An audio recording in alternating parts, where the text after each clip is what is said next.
I could say it was anxiety, but it wasn't just anxiety. I could say it was fatigue, it wasn't just fatigue. I could say I was hyperactive, panicky, but it wasn't just that. I could say I was more hungry or my blood sugar was different. It wasn't just that. Okay, so it's like this combinations of everything, and it causes a confusion. Like you just know something's wrong at a very low grade level consistently throughout your days, but you don't know how to describe it.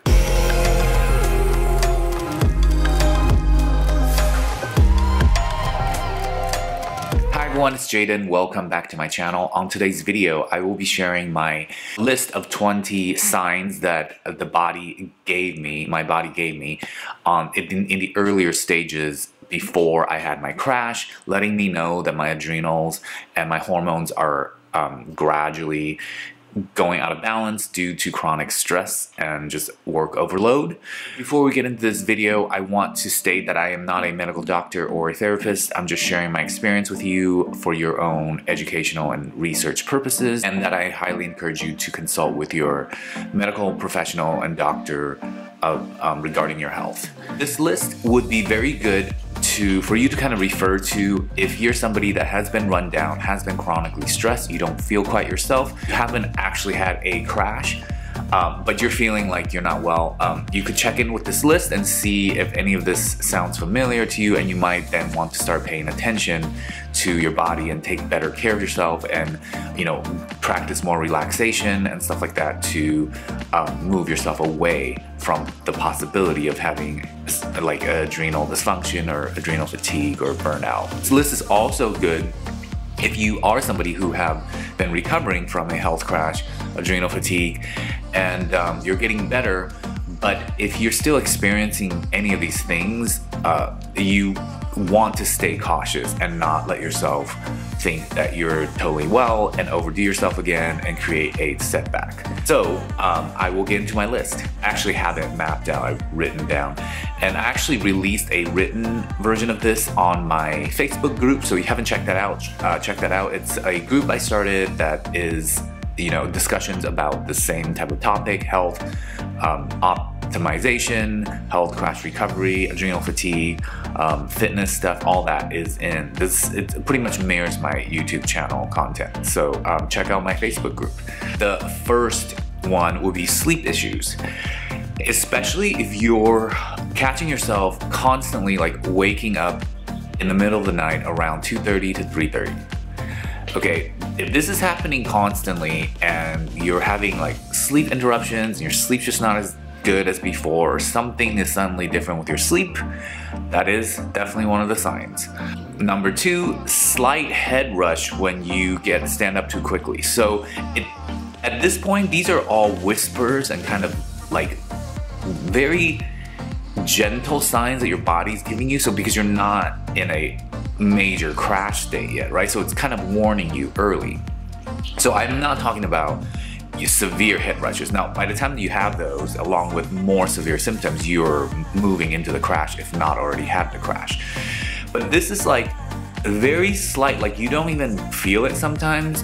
Like when you stand up, you're just not as quick to recirculate. It's like you feel a little bit like, whoa, slight head rush.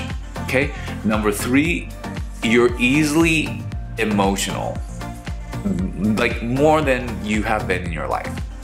Now, you could be an emotional person, but when this is happening, it's just that slightly more, you're just more prone to like raising your emotions. Things like are more serious to you than usual, and yeah, emotions hit you more severe than usual. So it's like it takes awareness to really like see these things. Now, I'm totally able to see these things clearly now that I've gone through my entire recovery journey and looking back. But at the time, I was able to see some of these things, but again, I didn't listen to my body enough, obviously. Otherwise, I wouldn't have let myself get into that whole crash journey. Next one, number 4, things irritate, and this is a big one. Things irritate you often.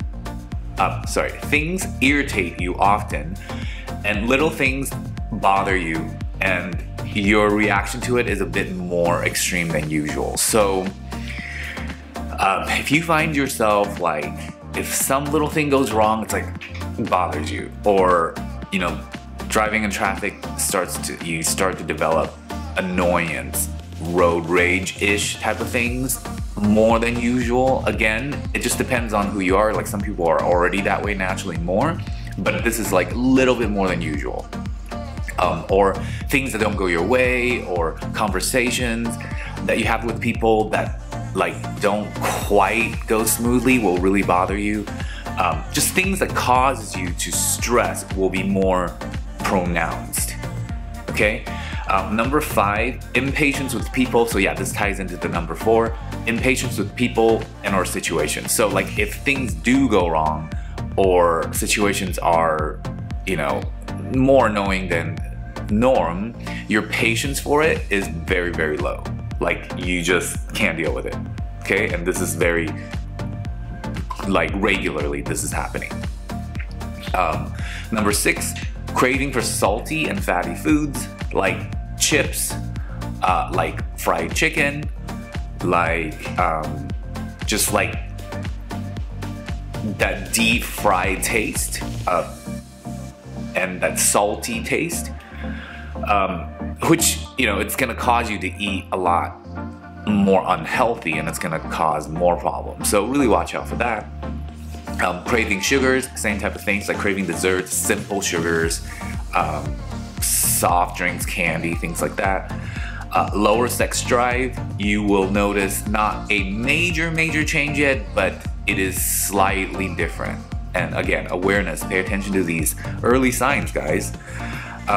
Number 9, when excited about something, the butterflies in your stomach is more extreme than usual. Okay, so this is pretty significant. Okay, I remember suddenly, just a period before my crash, whenever I'd be excited for something, like auditioning, like I act, so when I would go to an audition, you know, obviously I was always excited, and there's always some nerve in auditioning, even if you're done it forever.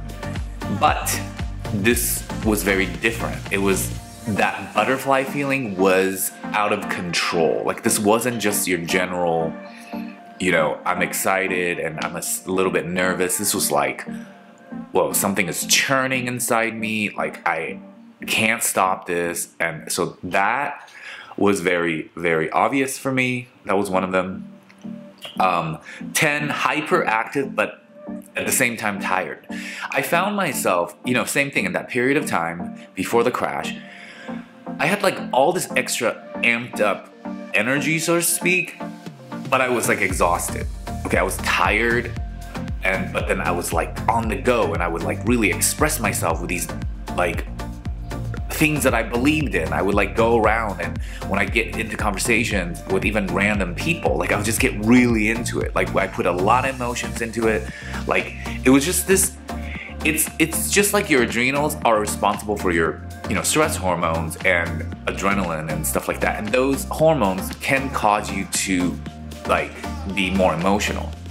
So as it's going out of balance, there's a theory that it overproduces what it does usually before it goes out of balance. So, you know, I think that for me, that had a lot to do with it.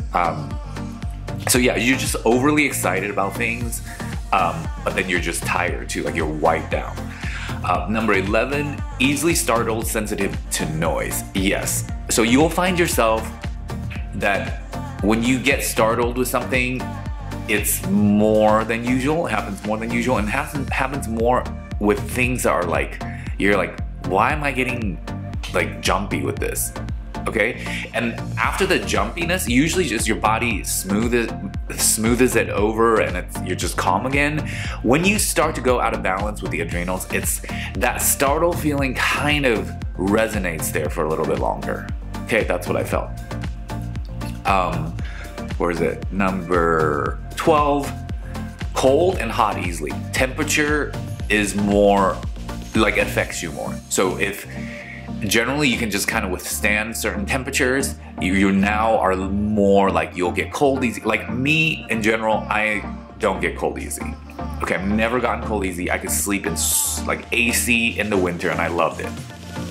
As this was happening, I noticed a slight change. Like Like I noticed like, wow, I am cold. Like I have to put on a sweater when I'm just like generally would be in a tank top or shirtless, you know, on the tennis court.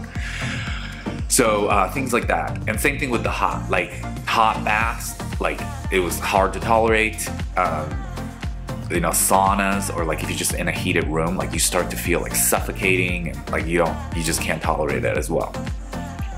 Number 13, a low-grade, constant, uneasy feeling that is hard to describe. So that's, I guess, the best description. It was like, there was this constant feeling of like something's not right, and like I knew I wasn't optimal.